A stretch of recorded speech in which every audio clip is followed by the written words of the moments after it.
এই পরিচয়ের কারণে আপনাকে হত্যা করলে তার পক্ষে আর দাঁড়ানো যাবে না। তাহলে একই কথা আসবে যে ছাত্রদলের যদি কেউ মরে যায় তাহলে তার পক্ষে দাঁড়ানো যাবে না, অধিকার পরিষদের কেউ যদি, এর মানে হলো ইনসাফ। এই ধারণাটা আমাদের সমাজে এখন পর্যন্ত আমরা পরিষ্কার করতে পারি নাই। আমরা বারবার বলেছি আমাদের শত্রুর সাথে আমরা ইনসাফ চাই। যে ছাত্রলীগ সরাসরি গণহত্যা করে নাই, গুম করে নাই, হত্যা করে নাই, ধর্ষণ করে নাই, তার বিরুদ্ধে মিথ্যা মামলা দেওয়া যাবে না, এটা আমরা হাজারবার বলেছি। আমরা ইনসাফ চাই, আমরা ইনসাফের জুলুমের বিপরীতে আরেকটা জুলুম চাই। হ্যাঁ, ইনসাফ এই জিনিসটাই হচ্ছে হাদি ভাইয়ের টোটাল রাজনৈতিক জীবনের সবচেয়ে বড় একটা চাওয়া। তিনি টোটাল তার রাজনৈতিক জীবন 1.5 বছরের রাজনৈতিক জীবনে তিনি সবচেয়ে বেশি যে জিনিসটাকে চেয়েছিলেন সেটা হচ্ছে ইনসাফ। ইনসাফকে সবচেয়ে বেশি প্রায়োরিটি দিয়েছিলেন। উনি ফাইনালি জাস্ট একটা কথাই বলেছিলেন, সেটা হচ্ছে যে ওনার শত্রুর সাথে উনি ইনসাফ করতে যাচ্ছিলেন, ইনসাফের রাষ্ট্র কায়েম করতে চাচ্ছিলেন। উনি অ্যাকচুয়ালি জনমানুষের পক্ষে রাজনীতিটা করে গিয়েছিলেন। অনেকেই একটা ভিডিও এবং ফটোকার্ড শেয়ার দিচ্ছেন যেখানে হাদি ভাই বলছেন যে একটা প্রথম আলোর বিরুদ্ধে আপনারা 10টা প্রথম আলো তৈরি করেন।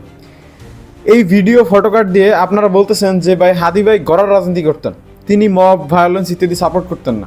ওকে ওকে ওকে মানলাম ভাই, তবে এই বক্তব্যের পিছনে দাঁড়ায় নিজেরা শাহবাগী বানা লুকায়েন না বা জাস্টিফাই করেন না। মনে রাখেন হাদি ভাই হচ্ছে শাহবাগের সঙ্গে চোখে চোখ রেখে কথা বলতেন। বাংলাদেশের সার্বভৌমত্বের ব্যাপারে কোনো আপোষ নাই, আর ভারতীয় আধিপত্যের বিরুদ্ধে কোনো আপোষ চলবে না। সহজ কথা। I die today. So what the next? Okay, person can die, idea cannot die, the platform cannot die. We are preparing our brothers and sisters that they can move forward the movement. We are in a struggle, we are in a movement. I am the only one man, Jabir is the man, Juma is the figure, but we are making to create lots of figures. So if the aggression exists parallelly, the resistance will of course street, you think. So some organizations, some figures should lead this movement. ভাই বলতেই হচ্ছে হাদি ভাই আসলে আমাকে তৈরি করে দিয়ে গেছেন, আমাকে গড়ে তুলে গেছে ভাই। ওনার যে মতবাদ, ওনার যে চিন্তা, ওনার মননের মাধ্যমে আমি অনুপ্রাণিত হয়েছি। আমি শিখছি কিভাবে যে কোনো আগ্রাসনের বিরুদ্ধে, যে কোনো অন্যায় অপবাদ, যে কোনো স্বৈরাচারী নীতির বিরুদ্ধে কথা বলতে হয়, সেইটা আমি শিখছি ভাই। আমাকে শিখাই দিয়ে গেছে ভাই। ঠিক আছে, আমাদেরকে শিখতে হবে, আমাদের জানতে হবে, আজাদির লড়াইটা করতে হবে আমাদেরকে শেষ পর্যন্ত।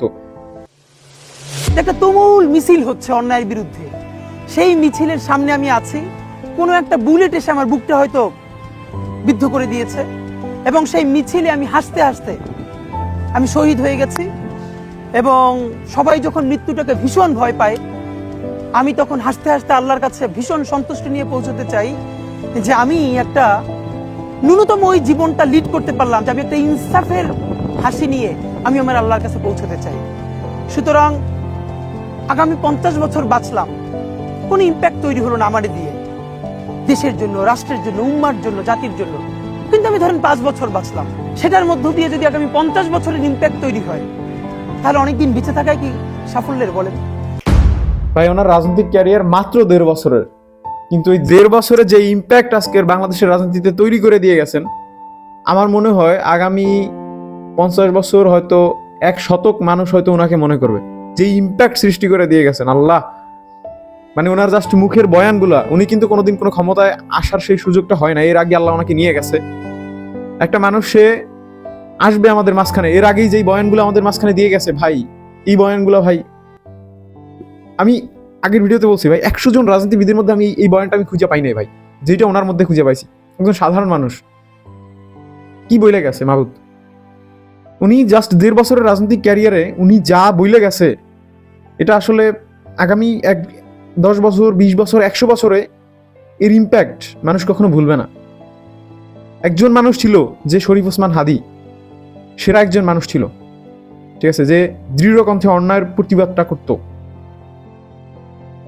আপনি আমি আমরা যে এখন বেঁচে আছি, আমাদের মাধ্যমে এই যে আজকে বয়স হচ্ছে 22 বছর বয়স, এই 22 বছরের মধ্যে আমার মাধ্যমে কি ইম্প্যাক্ট সৃষ্টি হয়েছে আই ডোন্ট নো ভাই। সিরিয়াসলি আমি আজকে এসে আমার জীবনে মানে খুঁজে পাচ্ছি না, আমার মাধ্যমে এই দেশ, এই রাষ্ট্র, এই উম্মার জন্য কি ইম্প্যাক্টটা সৃষ্টি হয়েছে।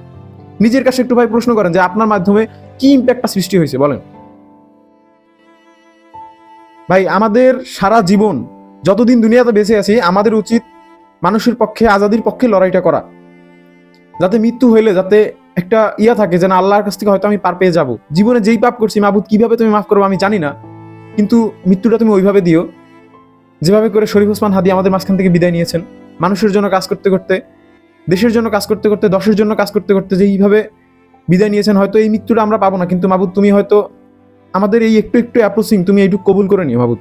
যতটুক পারছি নিজের জায়গা থেকে অতটুক চেষ্টা করছি, আর কিছু বলার নাই আসলে। যাই হোক ভাই, দুনিয়াতে তো সবাই থাকার জন্য আসি নাই, আমরা আসছি দুনিয়াতে কিছু দিনের জন্য, আবার চলে যাবো। আল্লাহ যে কখন হায়াত মৌতের কোনো হাত নাই, যে কোনো সময় নিয়ে যাবে, ঠিক আছে? সো এটা নিয়ে আসলে রিক্রিয়েশন বা রিক্রিয়েট করার মতো কিছু নাই। কিন্তু আমাদের জীবনে আমি মনে করি যে ভাই প্রত্যেকটা মিনিট, প্রত্যেকটা সেকেন্ড, প্রত্যেকটা মোমেন্টের মূল্যায়ন আছে ভাই। প্রত্যেকটা মোমেন্টকে আমাদেরকে কাজে লাগাইতে হবে, ঠিক আছে? যে কিছু একটা করে যাই ভাই, এই দুনিয়ায় আমি তো মরে গেলাম ভাই, আবর্জনা হয়তো মরা যাবে না ভাই, কিছু একটা মানুষের জন্য করে যেতে হবে। জাস্ট সেই অ্যাপ্রোচিংটা যাতে আমাদের হয়, সেই অ্যাপ্রোচিংটা যাতে আমাদের থাকে। আমি শুধু আমার কথা বলছি না, আমি আপনাদেরকে আমার মাধ্যমে উদ্বুদ্ধ করছি আজকে। ভাই ময়লা পানি যারা মারছেন আরো মারতে পারেন, সমস্যা নাই, মারেন। 3বার মারছে এখানে ময়লা পানি, এই মিডিয়ার সমস্যা। ওনার গায়ে ময়লা পানি মারা হয়েছে, তাও উনি কোনো প্রতিবাদ করে নাই। উনি চাইছিল হচ্ছে, উনি বলছিল যে আমাকে যতক্ষণ পর্যন্ত গুলি না করা হয় ততক্ষণ পর্যন্ত আমি রাজপথ ছাড়বো না। মানে এটা কত বড় কথা আপনি ভাবতে পারেন। উনি চাচ্ছিলেন আমরণ লড়াই। উনি যতদিন দুনিয়াতে বেঁচে আছেন অতদিন জনতার পক্ষে, এই আজাদির পক্ষে কথা বলবেন। আর সেভাবেই উনি হয়তো আজকে দুনিয়া থেকে বিদায় নিছেন। আল্লাহ তাকে ওভাবেই কবুল করে নিছে। উনি আমরণ সেই লড়াইটা করে গেছেন।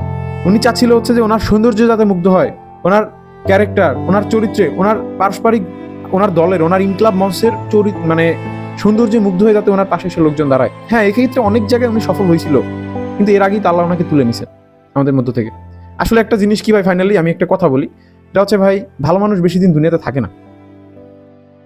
ভালো মানুষ একা হয়ে যায়, বুঝছেন? ভালো মানুষের সাথে কেউ থাকে না। ভালো মানুষ অলওয়েজ লোনলি পারসন। আর ভালো মানুষের আল্লাহ দুনিয়া বেশি দিন রাখেও না। দেখবেন চোর বাটপার, চুরি ছেঁচড়ামি, চোরটা লোকজনগুলো আজীবন দুনিয়াতে বিচরণ করতেছে, বাইচে আছে, কিন্তু ভালো মানুষগুলো আল্লাহ দ্রুত দুনিয়া থেকে তুলে নেয় আমাদের মাঝখান থেকে। ভাই এটা একটা উদাহরণ আমাদের জন্য, আমরা কতটুকু এর চরিত্র, এর ক্যারেক্টারে মুগ্ধ হয়ে আমরা কতটুকু ওনার আদর্শান্বিত হইতে পারছি। এরকমের শরীফ ওসমান হাদি আমাদের জন্য একটা অনেক বড় একটা পাওয়া এই 20 শতাব্দীতে আইসা। আপনি চিন্তা করেন, আপনার ফ্যামিলি থেকে, আপনার ঘরের মধ্য থেকে এরকম হাদি বের হবে আগামী 10 বছরে, 20 বছরে, 100 বছরে। সেইভাবে আপনার নেক্সট জেনারেশনকে এভাবে ট্রেন করেন, ডেভেলপ করেন। দেশের বাইরে পাঠানোর জন্য না ভাই, দেশকে ভালোবাসতে হবে, দেশের মানুষের কাছে থাকতে হবে। এটাই হচ্ছে আসল লড়াই আমাদের। প্রিয় নবী হযরত মুহাম্মদ সাল্লাল্লাহু আলাইহি ওয়াসাল্লাম, উনি ওনার দেশকে ভালোবাসতেন, তার মধ্যে দেশপ্রেম ছিল। উনি ওনার দেশ ছেড়ে এদিক ওদিক যায় নাই, ঠিক আছে? উনি মক্কা মদিনা ছেড়ে দূরে যায় নাই। ওখানে সে ইনসাফ প্রতিষ্ঠা করছেন, ওখানে সে ন্যায় প্রতিষ্ঠা করছেন, ওখানে সে ইসলাম কায়েম করছে।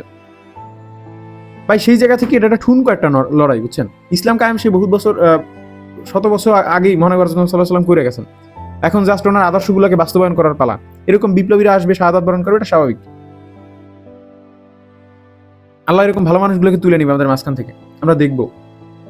এটা আমাদের জন্য একটা উদাহরণ। আমাদেরকে শিখতে হবে, জানতে হবে, আমাদেরকে আমাদের ফিউচার জেনারেশনকে ওইভাবে ট্রেন করতে হবে, আমাদেরকে ওইভাবে জনতার জন্য লড়াই করতে হবে, দেশের জন্য লড়াই করতে হবে। তো এই পর্যন্তই ভাই, আল্লাহ হাফেজ, ভালো থাকবেন। আর ভিডিওটি ভালো লেগে থাকলে অবশ্যই লাইক, কমেন্ট এবং শেয়ার দিয়ে অন্যদেরকে দেখার সুযোগ করে দিবেন। এই পর্যন্তই, আল্লাহ হাফেজ।